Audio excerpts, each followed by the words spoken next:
नमस्कार दर्शकों, जेके प्राइम में आपका स्वागत है और मैं हूं विनोद कुमार। दर्शकों, पहले तो केंद्र सरकार ने, भारतीय जनता पार्टी ने वाहवाही लूटी और वाकई में इसमें कोई दो राय नहीं है कि 5 अगस्त 2019 को ऐतिहासिक फैसला लिया जाता है। 370 में संशोधन किया जाता है, 35 से हटाया जाता है और ठीक 1.25 साल के बाद इलेक्शन भी करवाए जाते हैं। Election free and fair election होते हैं, किसी तरह की कोई हिंसा नहीं होती। मेंढर के एपिसोड को छोड़ते हैं, बाकी स्मूथली इलेक्शन हो जाती है। केंद्र सरकार, खुद प्रधानमंत्री नरेंद्र मोदी कहते हैं कि ये लोकतंत्र की जीत है और लोकतंत्र जड़ों तक मजबूत हुआ है। जम्मू कश्मीर के चुनावों ने एक इतिहास रचा है, लेकिन अब कहीं ना कहीं गुपकार अलायंस के घटक दलों को ये डाइजेस्ट नहीं हो रहा है, पच नहीं रहा है, हजम नहीं हो रहा है। पहले उमर अब्दुल्ला, जो फॉर्मर यूनियन मिनिस्टर भी रह चुके हैं, फॉर्मर चीफ मिनिस्टर भी रह चुके हैं, उन्होंने आरोप लगाया और अब आज महबूबा मुफ्ती ने आरोप लगाया है कि खरीद फरोख्त हो रही है, जिला विकास परिषद के सदस्यों की हॉर्स ट्रेडिंग हो रही है और जिसमें कहीं ना कहीं अफसर जो हैं, ब्यूरोक्रेट्स हैं, वो अहम भूमिका निभा रहे हैं। यानी उनका कहना है कि लोकतंत्र इतना बड़ा महापर्व में विजय पाने के बाद अब इस तरह की हरकतों से लगता है कि डेमोक्रेसी का गला घोटा जा रहा है। आइए क्या आरोप महबूबा मुफ्ती ने लगाए वो आपको दिखाते हैं। तो मैं समझती हूँ जो इलेक्शन के रिजल्ट्स आने के बाद जो हो रहा है वो जमहूरियत का मजाक बना दिया उन्होंने। जितने भी कैंडिडेट जीते हुए हैं उसमें, चाहे वो पीडीपी के हो, नेशनल कॉन्फ्रेंस के हो, दूसरी जमातों के या इंडिपेंडेंट हो, उनको ब्लैकमेल किया जाता है, उनको पैसे का लालच दिया जाता है। जो पैसे के लालच से नहीं मानता है उसको बंद करके कहते हैं तुमको किसी केस में इन्वॉल्व करेंगे। और एक अड्डा बनाया गया है यहाँ पर जिसमें बदकिस्मती से कुछ पुलिस ऑफिसर भी इन्वॉल्व है जो इसको फैसिलिटेट करते हैं। जो इनकी प्रॉक्सीज यहाँ पार्टीज है उनके दफ्तर में जाके उनको बंद किया जाता है, उसके बाद उनके साथ सौदाबाजी होती है। तो मैं समझती हूँ कि इलेक्शन, इतना बड़ा इलेक्शन करने के बाद इस किस्म की जो कार्रवाइयाँ हो रही हैं ये शर्मनाक हैं। इससे मुझे लगता है कि जितना भी अच्छा काम हुआ यहाँ इलेक्शन कराने के वजह से उस सब पे दाग लग रहा है, दबा लग रहा है। और इसमें बदकिस्मती से जो एडमिनिस्ट्रेशन है, जो पुलिस के कुछ लोग हैं, एडमिनिस्ट्रेशन में भी कुछ लोग ऐसे हैं जो ये काम करने के लिए तैयार नहीं है। मैंने सुना उनको अब अटैच किया जाएगा।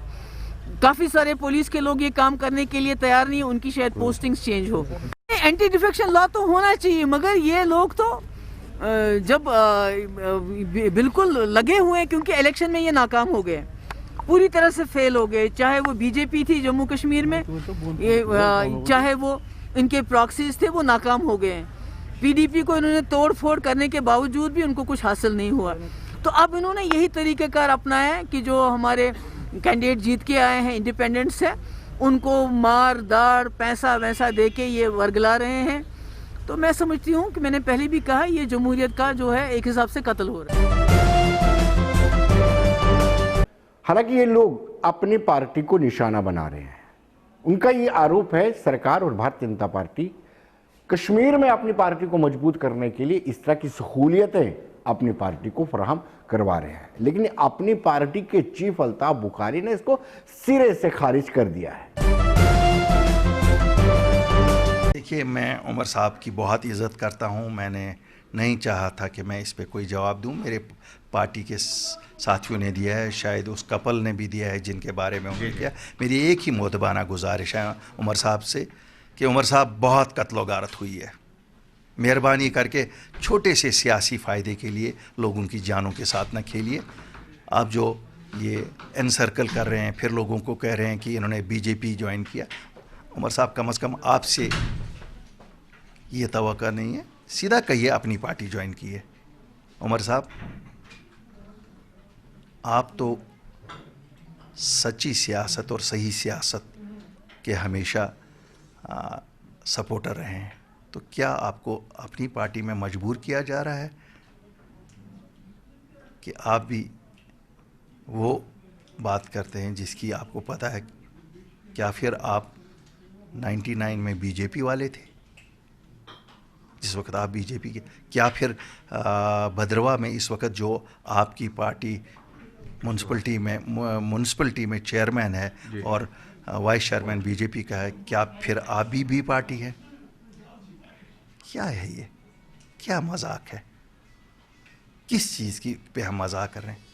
आपको पता है जम्मू कश्मीर में लोगों की जान जाएगी इन चीज़ों से। क्यों आप इन मासूम डीडीसीओं को इनकी जान के पीछे पड़े हैं? आपको बखूबी मालूम है जी, जज्बात में आके कोई अगर उनका कत्ल कर दे, क्या आप अपने आप को कभी माफ़ कर पाएंगे? तो क्या अपनी पार्टी की तरफ से क्या कार्रवाई होगी अगर ये ऑडियो विजुअल वगैरह जो चलाए गए हैं, तो क्या हमें क्या कार्रवाई करनी है? वो तो कानून को करनी चाहिए। और हमारे पास लोग आते हैं, उनको एहसास हो गया है कि अगर जिन नारों पे उन्होंने जीता है मुख्तलिफ जमातों से, ये झूठ थे, खोखले नारे थे, वो सच की सियासत के लिए हमारे पास आ रहे हैं, ज्वाइन कर रहे हैं और हम एक्सेप्ट कर रहे हैं। दर्शकों, अगर हम बात करें उमर अब्दुल्ला की, तो उमर अब्दुल्ला ने संगीन आरोप लगाए थे। उमर अब्दुल्ला का ये कहना था कि कहीं ना कहीं जो मैंडेट पे चुनाव जीते हैं, यानी टिकट, एनसी की टिकट लेकर के जीते हैं, वो भी अपनी पार्टी में शामिल हो रहे हैं। यानी एंटी डिफेक्शन लॉ नाम की कोई चीज नहीं है। आइए देखते हैं उमर अब्दुल्ला क्या कहते हैं। वो गई, अपनी पार्टी ने उसको हार पहना दिया और जमहूरियत का एक बार फिर यहाँ पे कत्ल का सिलसिला जो है उसको कर दिया। हालांकि हम समझ नहीं पाते, अगर पार्लियामेंट में एंटी डिफेक्शन है, अगर के असेंबली में एंटी डिफेक्शन है, तो पंचायतों में भी है, तो फिर एंटी डिफेक्शन का कानून यहाँ पे भी लगना चाहिए। ये फौरी तौर डिस्क्वालीफाई हो जाए, नए सिरे से इलेक्शन कराएं, हम भी देखते हैं कौन कहाँ खड़ा है। लेकिन अब ये जमहूरियत नहीं है। लोगों ने अपना फैसला सुना दिया है, अब कबूल करिए। जमहूरियत का मतलब है कि हार जीत हम कबूल करें, अगर के हमें हम मान के चलें कि ये लोगों का फैसला है। अगर हम हार गए होते हम कबूल करते कि हम हार गए, लेकिन ज़्यादातर सीटें पीपल्स अलायंस को लोगों ने दी हैं। समझ में नहीं आता, ये बीजेपी अपनी पार्टी, रियासत की हुकूमत और मरकज़ की हुकूमत, ये इस चीज़ को कबूल क्यों नहीं कर पाते। हम आज इस प्रेस कॉन्फ्रेंस के ज़रिए दोनों जम्मू कश्मीर की हुकूमत को और मरकज़ की हुकूमत को ये कहना चाहते हैं कि जमहूरियत के साथ खिलवाड़ मत करिए। जम्मू कश्मीर ने वैसे भी इन चीज़ों का बहुत बड़ी कीमत चुकाई है। अगर के वज़ीर आज़म साहब खुद कहते हैं कि इन इलेक्शनों में जमहूरियत की जीत हुई है, जमहूरियत को वो कहते हैं उन्होंने दोबारा ज़िंदा किया है, तो मेहरबानी करके अपने एडमिनिस्ट्रेशन को, अपने पुलिस को, अपने सिविल अफसरों को कहिए कि वो इन चीज़ों में दखल ना दें। जहाँ पे मेरे 2 सीनियर साथी अब कैद में हैं, उनको फौरी तौर छोड़ दिया जाए, और जो इस तरह जीते हुए कैंडिडेट्स के फैमिलीज़ के साथ छेड़छाड़ की जा रही है, इसको रोक दिया जाए, ताकि आवाम की जो आवाज़ है वो सब पूरी तरह से सुन पाएँ। दर्शकों, हमने सीपीआई-एम के नेता मोहम्मद यूसुफ तारिगामी से इससे विस्तार से बातचीत की। उनका क्या कहना है वो आपको बताते हैं। तो दर्शकों, आज के हमारे खास मेहमान हैं मोहम्मद यूसुफ तारिगामी। कश्मीर की सियासत पे इनकी खास पकड़ है। तारिगामी साहब, स्वागत है। और पहला सवाल आपसे ये रहेगा कि उमर अब्दुल्ला के बाद आज महबूबा मुफ्ती ने भी ये कहा है कि कुछ अफसर मिलकर के, अधिकारी, ब्यूरोक्रेट्स मिलकर के कहीं ना कहीं खरीद फरोख्त में सहूलियत पैदा कर रहे हैं। जो डीडीसी मेंबर्स हैं उनकी खरीद फरोख्त की जा रही है। क्या कहेंगे आप? उमर अब्दुल्ला ने कुछ दिन पहले आरोप लगाए थे कि खरीद फरोख्त की जा रही है। आज महबूबा मुफ्ती ने भी ऐसे ही आरोप लगाए हैं कि डीडीसी के सदस्य जो किसी की मैंडेट पे जीत के आते हैं, उसकी परवाह किए बिना खरीद फरोख्त की जा रही है और इसमें ब्यूरोक्रेट उनका सहयोग कर रहे हैं। देखिए, सबसे पहले मैं ये कहना ज़रूरी समझता हूँ जी कि जैसा कि एडमिनिस्ट्रेशन का दावा है कि पहली बार डीडीसी के चुनाव हुए हमारी रियासत में, जी, ये ज़रूर है कि पंचायती चुनाव कई बार हुए हैं, जी, ये भी एक हकीकत है। जी, लेकिन जहाँ तक 3 टायर सिस्टम को लागू करने का और पंचायती राज सिस्टम में डिस्ट्रिक्ट डेवलपमेंट काउंसिल्स बनाने का सवाल है, जी, ऐसा पहली बार हुआ। जी, खदशात रहे हमारे, जी, और सिक्योरिटी के मामलात को लेकर, अवामी सतह पर कैंपेन के मामलात को लेकर, जी मसावी अपॉर्चुनिटीज़ मुहैया करने के बारे में जो सरकारी ज़ोमा को, सरकारी पार्टी को दस्तयाब रही हैं, अपोजिशन को एतराज़ था, अपोजिशन के गिले थे, कंसर्न्स रहे हैं इस प्रोसेस में। लेकिन बाय एंड लार्ज मैं आवाम को मुबारकबाद देना चाहता हूँ आपकी वसातत से, जी जिन्होंने नामसाइद हालात के बावजूद, ठंड के बावजूद, दूर दराज इलाकों में वो घरों से बाहर आए, वोट डाला। जी और मेरी नज़र में वोट डालना बज़ात खुद एक ऐसा अमल रहा है हमारे अवाम की तरफ से, कठुआ से लेकर कश्तवाड़, राजौरी, पुंछ और फिर कुपवारा, करना, शुपियान और कोकरनाग, मुख्तलिफ पहलगाम के इलाकों तक, कंगन के इलाकों तक, पहाड़ियों तक लोग निकले। हमारी बहनें, हमारे जवान, हमारे बुज़ुर्ग, उन्होंने वोट डाला। जी मेरा मानना है कि अगर मुशावरत होती वक्त पर, अगर डिस्कशन, डिबेट हुआ होता, अगर पॉलिटिकल पार्टीज़ को एतमाद में लिया जाता, तो शायद इससे बेहतर पार्टिसिपेशन रहती जनता की तरफ से। जी मेरा ये भी मानना है जी कि अगर और ज़्यादा जहाँ तक पीपल्स अलायंस का ताल्लुक़ है, जिसमें हम कई पार्टियाँ जी अभी कुछ उर्सा ही हुआ एक जगह जमा हो गए, अगर हम भी अपने मामलात को समझाने में, सुलझाने में एक मुनासिब कदम उठाते और हमें भी वक्त मिल जाता, तो शायद नताइज और भी बेहतर होते। लेकिन तारिक अमीर साहब, लेकिन एक केंद्र कमी है सरकार जो आपने सवाल उठाया, एक कमी जी, है। जी, मैं आपको जी। ये बताऊंगा, जहाँ जी। तक मुल्की सतह का ताल्लुक है, मुल्क को जाना जाता है अब भी दुनिया भर के बड़े ममालिक में जहाँ जमहूरियत है। इस पर आँच ना आ जाए, मैंने यही खत लिखा था लेफ्टिनेंट गवर्नर साहब को, कौन जीते कौन हारे, लेकिन प्रोसेस हारना नहीं चाहिए, जमहूरियत जीतनी चाहिए, जनता की राय जीतनी चाहिए। ये मैंने खत लिखा था ड्यूरिंग दिस प्रोसेस इटसेल्फ, और उन्होंने एश्योरेंस भी दे दिया था ऐसा ही होगा।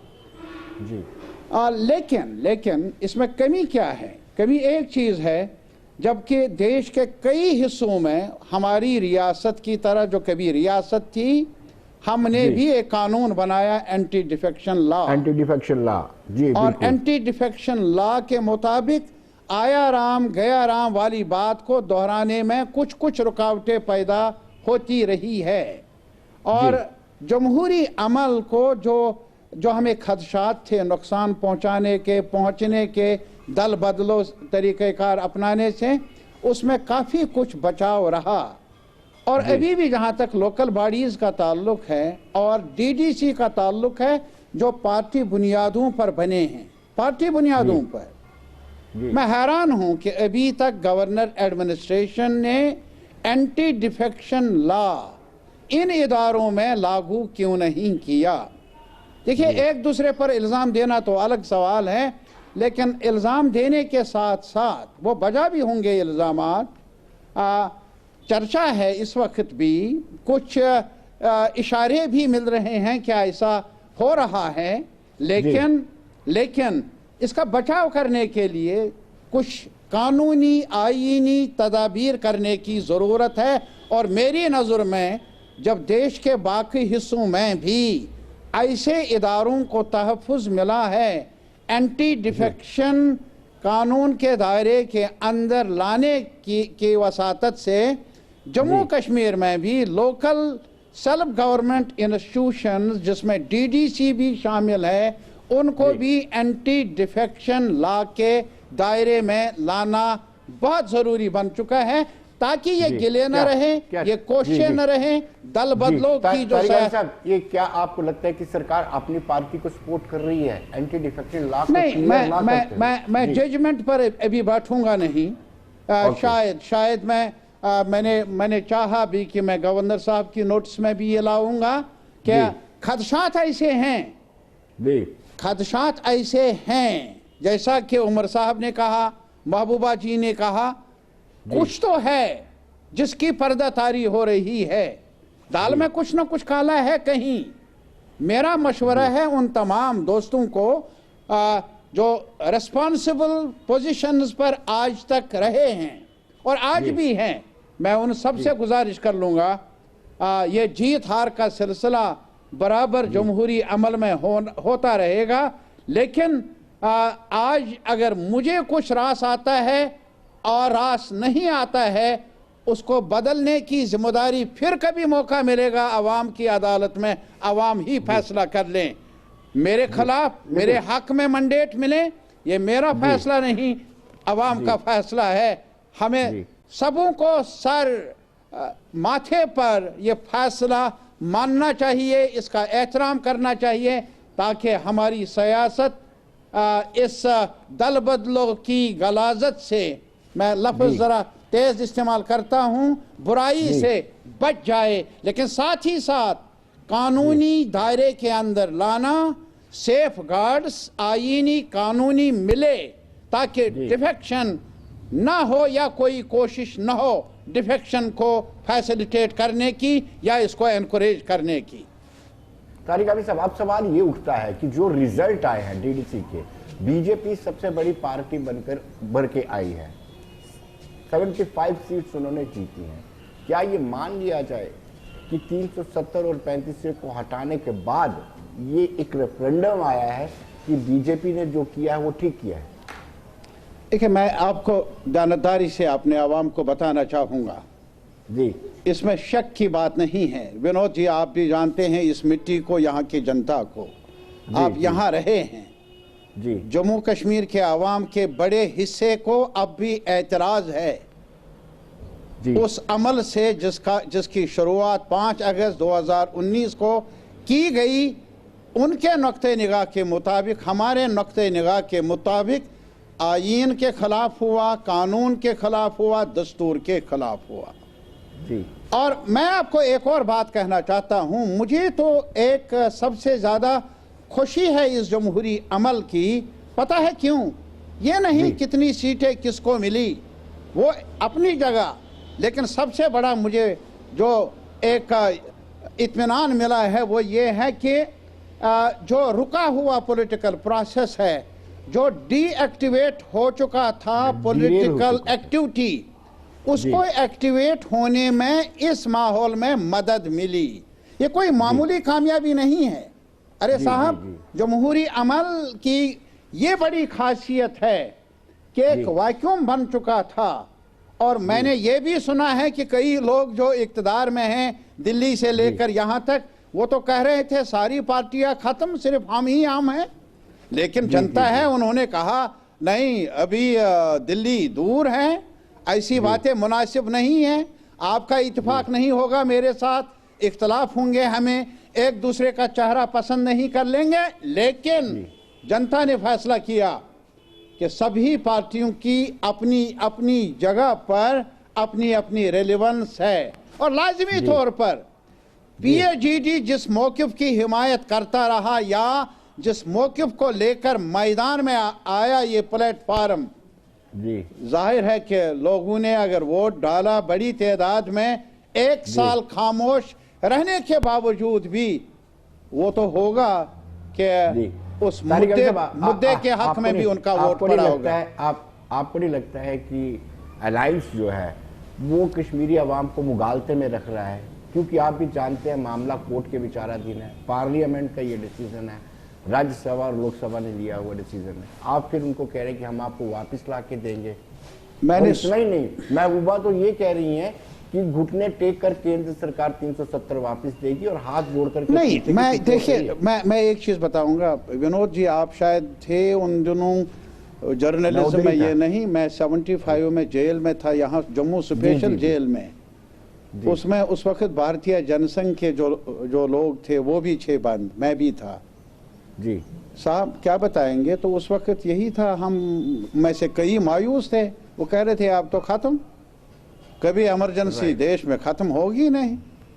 और ये भी कहा जा रहा था उस वक्त जो कांग्रेस के हुक्मरान थे वो कहते थे कि अब घड़ी की जो सुइयां हैं वो अब पीछे कैसे हटेंगी।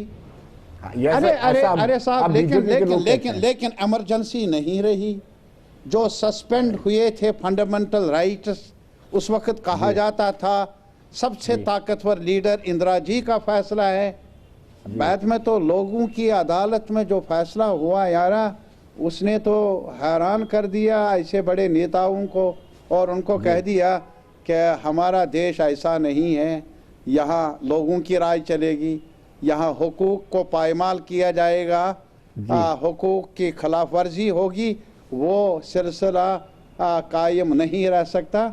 ये फैसला हुआ है, एक बार नहीं। मैं इसके बगैर भी बताऊंगा आपको मेरे भाई कि 87 में चुनाव हो गए, 77 तक बिल्कुल चुनाव नहीं होते थे। मोरारजी भाई के वक्त में चुनाव अच्छे हो गए, आज भी लोग याद करते हैं। 79 में गड़बड़ी हो गई, बड़ा कुछ खसारा का सौदा रहा, घाटे का सौदा रहा। लेकिन आज फिर हमारे अटल जी आए, उन्होंने चुनाव किया 96 में। मेरे कहने का मतलब है यार, एकदम फैसला मत ले लो क्या होगा क्या नहीं होगा। हमने अदालत आलिया में मुकदमा दायर किया है, अपनी अदालत में, सुप्रीम कोर्ट में। हमें सुप्रीम कोर्ट पर भरोसा है। क्या पता सुप्रीम कोर्ट कल फैसला ले कि ये कानून बदलना मुनासिब नहीं था। इंतज़ार करो ना, जल्दी मत करो कि होगा नहीं। हाँ, मैं ये ज़रूर कहूँगा कि अगर अभी ऐसे जज्बात, ऐसे खदशात को लेकर, लेकिन एक रास्ता मिला है हमें कि सब कुछ जो भी होगा अमन से होगा और जमहूरी ढांचे के अंदर ही होगा। जैसा कि अभी PhD ने कहा, उन्होंने अपॉर्चुनिटीज़ मिली उनको, उन्होंने उसका फ़ायदा उठाया, उसमें कूद पड़े और उसमें शामिल हुए। कई लोगों को था कि शायद वो शामिल ही नहीं होंगे, लेकिन हमने कहा कि आज तक हमारी यही तारीख रही है कि हम आवाम को सज़ा नहीं देंगे। आवाम के लिए राहत का एक अपॉर्चुनिटी है, छोटा सा है लेकिन फिर भी मुनासिब है। जी तारिक अली साहब, अब सवाल ये उठता है कि जो आयाराम गयाराम जो खरीद फरोख्त हो रही है, क्या इन पे एंटी डिफेक्शन लॉ लगना चाहिए, इनकी सदस्यता खारिज होनी चाहिए और दोबारा इलेक्शन करवाए जाने चाहिए? मैं साफ नहीं सुनाई देता, लेकिन ये ज़रूर मैं कहूँगा, मैं मुतालबा कर लूँगा आपकी वसातत से। लेकिन कल परसों अगर मुनासिब हुआ, मैं ख़त भी लिखूँगा लेफ्टिनेंट गवर्नर साहब से कि जैसे देश के अंदर बाकी जगहों पर लोकल बॉडीज़ या पंचायती इदारों में, ख़ास तौर पर डिस्ट्रिक्ट डेवलपमेंट काउंसिल्स में ये एंटी डिफेक्शन लॉ के दायरे में हैं, ताकि ये आया राम गया राम वाली कहानी को ना दोहराया जाए। जम्मू कश्मीर में इस पर पाबंदी लगनी चाहिए और आवाम के फैसले का एहतराम होना चाहिए। मैं कोशिश कर लूँगा कि गवर्नर साहब के नोटिस में ये लाऊं, सरकार की नोटिस में उनसे अपील कर लेंगे और उन्हें चाहेंगे कि वो इस बारे में फौरी कदम उठाएं। तारिक अली साहब, बहुत बहुत शुक्रिया आपका, धन्यवाद। Thank you sir. दर्शकों, अभी हम आपको लिए चलते हैं ITI कॉलेज में। ITI कॉलेज में प्लेसमेंट फेयर लगा हुआ था और क्या कहना है अधिकारी का, आइए वो पहले बताते हैं। More than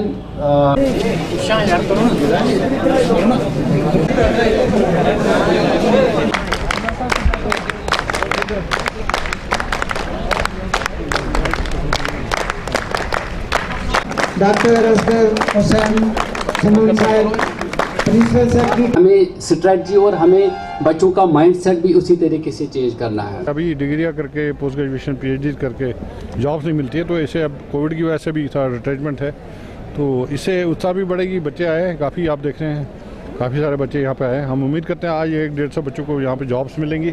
इंडस्ट्री से भी बुलाया लोगों को, जो प्राइवेट इंडस्ट्री है, और नेशनल स्किल कॉर्पोरेशन भी वो चलाते हैं। काकेशा, वहाँ पर उनसे मेरी मीटिंग हुई है डीसी से अभी, तो वो भी अपने लिहाज से स्किलिंग कर रहे हैं। 2-3 महीने की ये ट्रेनिंग देके बच्चों को प्लेसमेंट कर रहे हैं, और हमारा प्लेसमेंट रिकॉर्ड जो है अच्छा है। हिमायत में भी कोई 50% तक तो प्लेसमेंट हो जाता है। तो ये एक स्किल मिशन भी हम लोग आ गए, मिशन मोड में।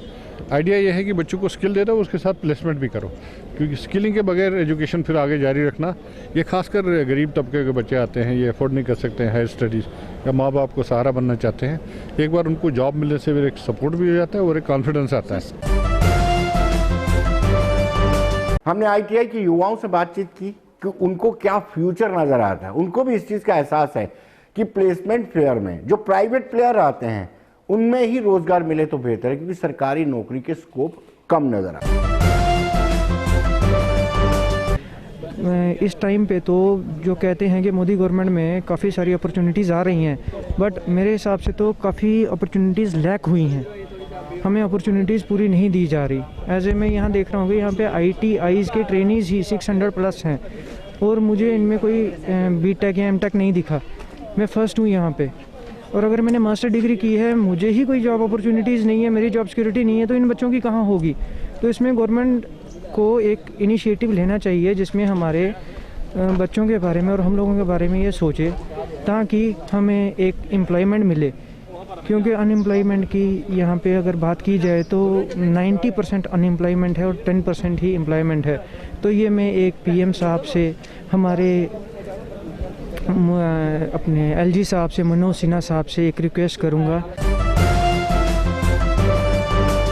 मैंने यहाँ जम्मू ITI से कोपा ट्रेड में किया है 1 साल का कोर्स, 2017 और 18 में सेशन। तो आज यहाँ पे इन्होंने जॉब प्लेसमेंट के लिए इनवाइट किया था सभी बच्चों को। लेट्स सी क्या होता है, गवर्नमेंट प्लेसमेंट, गवर्नमेंट जॉब लगती है या प्राइवेट, बट अपना ट्राई तो बच्चे दे रहे हैं, बेस्ट देंगे। लेट्स सी क्या होता है। कंपनियां यहाँ लगता है बेहतर। हाँ, होप तो है। अब बच्चे पे डिपेंड करता है कि इंटरव्यू क्लियर करते हैं। हाँ, मैक्सिमम बच्चे, जिस हिसाब से कंपटीशन है आजकल, बच्चों का कंपटीशन तो बहुत ज़्यादा है। डिपेंड करता है बच्चों पे क्या होता है। अगर जिस तरीके से हमने अपने पढ़ाई की है ITI की, उस लेवल से हमारे पूछा जाएगा तो हम तो उसमें सेलेक्ट होकर जाएंगे। अगर उसके अलावा कुछ और पूछते तो हम मुश्किल हो जाएगा। जिस तरह के सर मैं वेल्डर ट्रेड का हूँ, मैंने वेल्डर ट्रेड में ITI किया और अच्छे नंबरों से पास किया है, और जितना मेरे को अपना 100% दे सकता हूँ देख के जाऊंगा सर। तो दर्शकों, बने रहिए देश दुनिया की खबरों के लिए और मुझे दीजिए इजाजत। नमस्कार।